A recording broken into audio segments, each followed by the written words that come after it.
magkasama kami nag-attend ng isang graduation. Truthfully, I wasn't feeling well. Kasi kinukulam nila ako. Andiyan na sila, umabot na sila sa kulam. Nagsama-sama na silang lahat. Kinukulam pa nila ako. So I wasn't feeling very well. Pero I had to go. Kailangan ko pumunta. Kasi para naman sa graduates yun. Hindi para sa akin yun. That's their happiest day. So nagsama kami.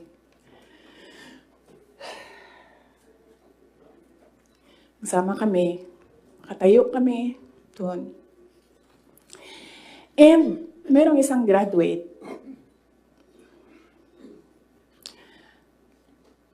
na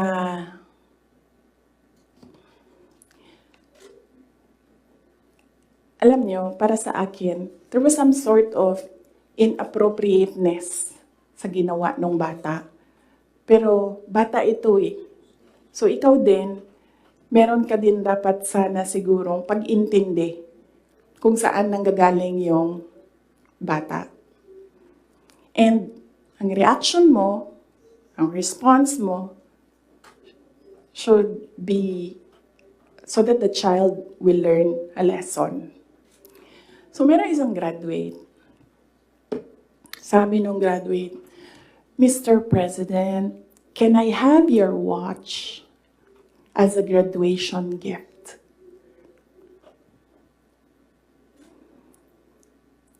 And narinig ko, tabi ako, di ba? Narinig nung katabi ko. Narinig nung katabi ng katabi ko. But apparently, this guy, di niya alam kung ano isasagot niya. So ang ginawa niya, pinaulit niya sa bata. What did you say? So this time, syempre bata, hindi niya alam ba saan yung inulit ng bata, louder this time. Mr. President, can I have your watch as a graduation gift? Nasagot niya. Why? Why will I give you my watch? At that point, may sakit na ako. I wasn't feeling very well. Nandun lang ako, nakakatayo ako doon kasi may gamot ako. Gusto ko tanggalin yung ulo niya ba?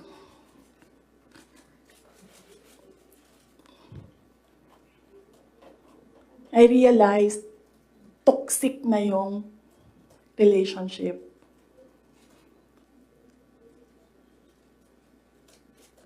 And it did not help na itong dalawang katabi ko, tumawa pa.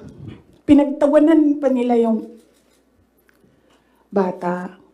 And I saw the humiliation sa face ng bata. I wanted to help him. Gusto ko sabihin sa kanya, itong relo ko na lang, relo ito ng Vice President, ito relo ng Presidente, pero I hope this will do. And then I realized na baka mas lalong mapahiya yung bata if I do that. So I just imagined myself cutting his head. Gusto ko, ganun din ang gusto ko gawin doon sa mga katabi ko. So na-realize ko, toxic na ito.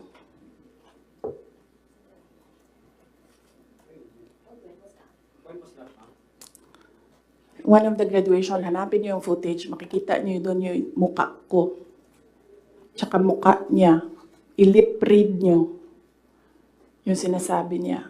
Why? Hanapin niyo yung footage, ma'am. Magtrabaho kayo konti, mag-research kayo.